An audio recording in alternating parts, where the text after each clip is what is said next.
नमस्कार। आकाशवाणी जयपुर अजमेर से प्रस्तुत हैं प्रादेशिक समाचार।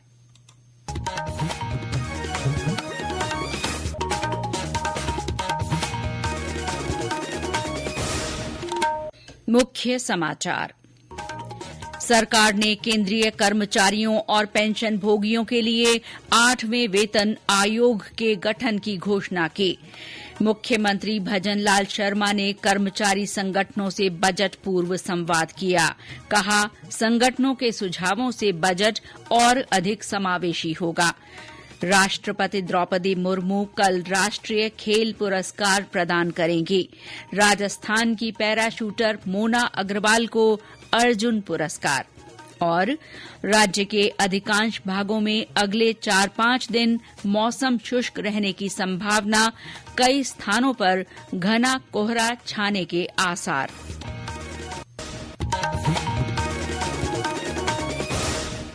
समाचारों के साथ मैं शीला चावला और अब समाचार विस्तार से। सरकार ने आज केंद्रीय कर्मचारियों और पेंशन भोगियों के लिए 8वें वेतन आयोग के गठन की घोषणा कर दी है।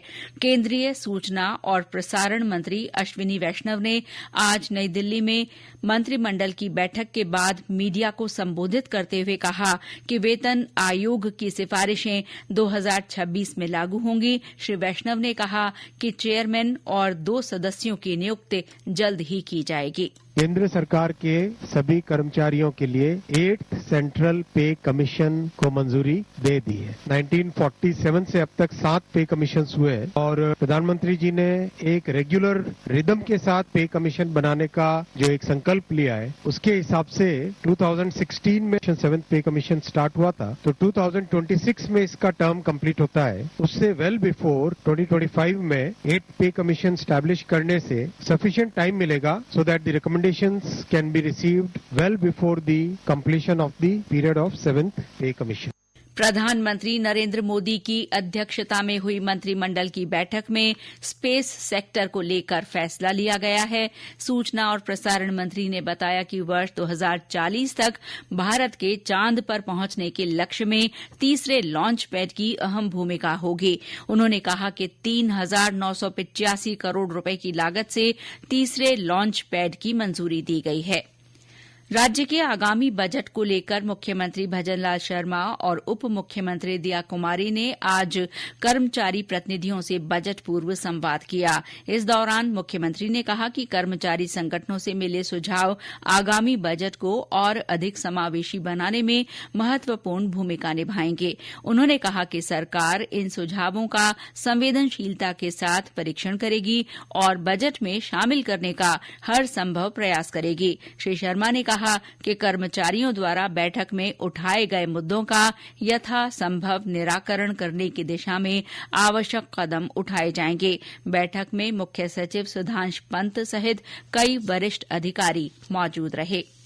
प्रदेश में समर्थन मूल्य पर गेहूं की खरीद 10 मार्च से शुरू होगी, जो 30 जून तक चलेगी। गेहूं बेचने के लिए राज्य सरकार के पोर्टल पर 25 जून तक ऑनलाइन रजिस्ट्रेशन करवाया जा सकता है।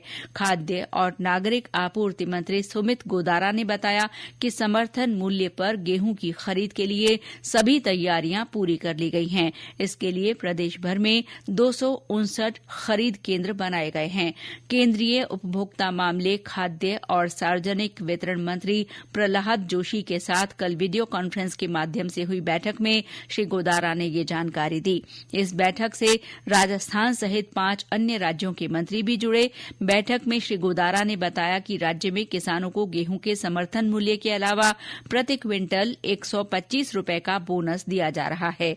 गेहूं का समर्थन मूल्य 2,425 रुपए प्रति क्विंटल है, लेकिन प्रदेश के किसानों को बोनस सहित 2,550 रुपए प्रति क्विंटल के हिसाब से भुगतान किया जाएगा। उपराष्ट्रपति जगदीप धनखड़ ने कहा है कि किसानों के मुद्दों का समय पर समाधान बहुत जरूरी है। श्री धनखड़ ने आज कर्नाटक के धारवाड़ में कृषि विज्ञान विश्वविद्यालय के एक कार्यक्रम में कहा कि किसानों की समस्या पर तत्काल ध्यान दिए जाने की आवश्यकता है। उन्होंने कहा कि सभी लोग मिलकर किसानों की समस्याओं का समाधान खोजने के लिए सकारात्मक सोच के साथ काम करें। श्री धनखड़ ने हल्दी बोर्ड के गठन की सराहना करते हुए कहा कि सरकार इसी तर्ज पर और बोर्ड बनाए जिससे कृषि उपज को मूल्य संवर्धन और विशेष उपचार मिल सके। उन्होंने किसानों से खेती में प्रौद्योगिकी का ज्यादा से ज्यादा उपयोग करने की अपील की। लोकसभा अध्यक्ष ओम बिरला ने आज कोटा में स्टूडेंट कनेक्ट प्रोग्राम के तहत पासपोर्ट मोबाइल वैन की शुरूआत की। इस कार्यक्रम के दौरान श्री बिरला ने घोषणा की कि क्षेत्र के विद्यार्थी अब स्कूल और कॉलेज में पासपोर्ट बनवा सकेंगे। पत्रकारों से बातचीत में श्री बिरला ने कहा कि इस सेवा से हाड़ौती अंचल के विद्यार्थियों को लाभ मिल सकेगा। मोबाइल पासपोर्ट सेवाओं के माध्यम से विद्यालयों के अंदर, महाविद्यालयों के अंदर, विश्वविद्यालय के अंदर ये पासपोर्ट बनाने की एक ऐसी सेवाएं हैं जो घर के दरवाजे के बाहर आपको पासपोर्ट की सेवाएं मिल रही हैं। मोबाइल पासपोर्ट सेवाओं के माध्यम से तत्काल पासपोर्ट बनना ये अपने आप में अभूतपूर्व कार्य है और निश्चित रूप से हाड़ौती और 12 जिलों के लोगों को इसका लाभ मिलेगा। अब पासपोर्ट के लिए 12 जिले के लोगों को जयपुर जाने की आवश्यकता नहीं, कोटा क्षेत्रीय कार्यालय से ही पासपोर्ट की सेवाएं मिलेगी। ये समाचार आप आकाशवाणी जयपुर अजमेर से सुन रहे हैं। प्रादेशिक समाचार बुलेटिन आप हमारे x handle @AIRnews_Jaipur, YouTube channel Rajasthan AIR News और फेसबुक AIR News राजस्थान पर भी सुन सकते हैं। इसके साथ ही आप हमारी वेबसाइट newsonair.gov.in पर भी समाचार सुन सकते हैं और संबंधित फोटो तथा वीडियो देख सकते हैं। राष्ट्रपति द्रौपदी मुर्मू कल राष्ट्रीय खेल पुरस्कार 2024 प्रदान करेंगी।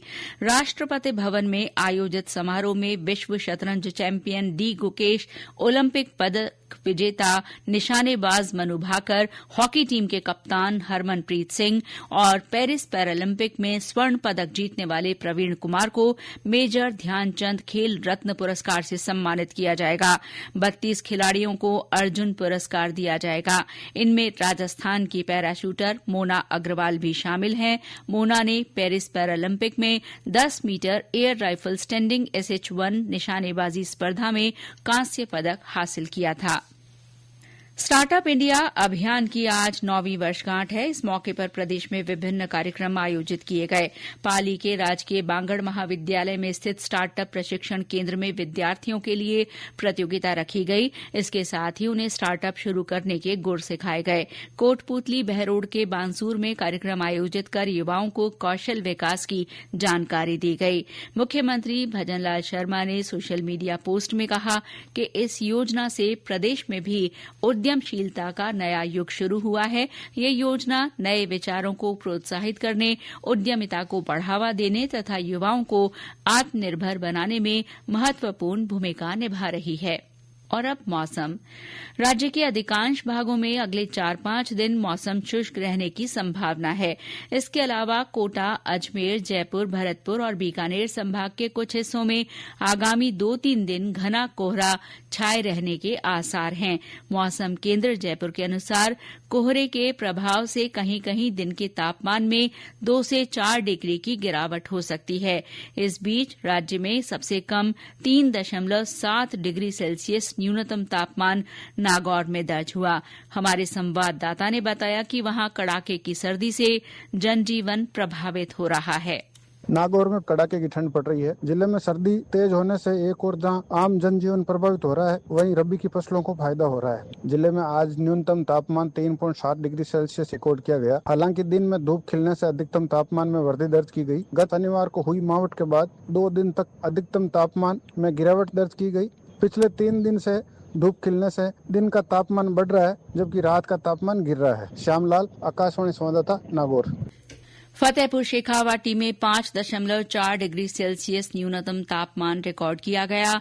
अलवर में 5.8 डिग्री सेल्सियस, अजमेर में 6.2, सीकर और जैसलमेर में 6.7 और राजधानी जयपुर में न्यूनतम तापमान 10.6 डिग्री सेल्सियस दर्ज हुआ।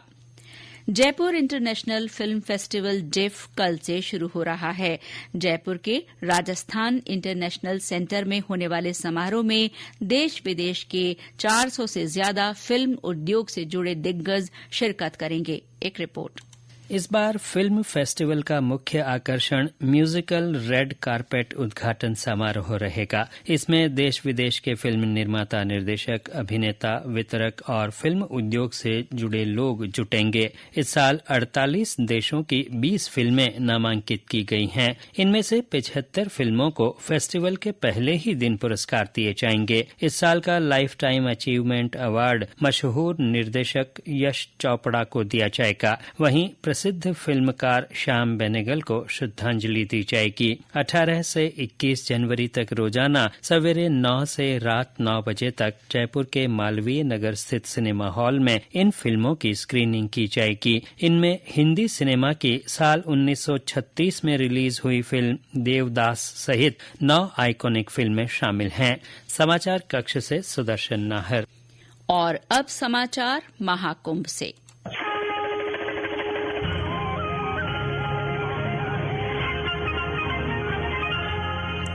प्रयागराज में चल रहे महाकुंभ में आज सांस्कृतिक कार्यक्रम संस्कृति का महाकुंभ आयोजित किया जा रहा है।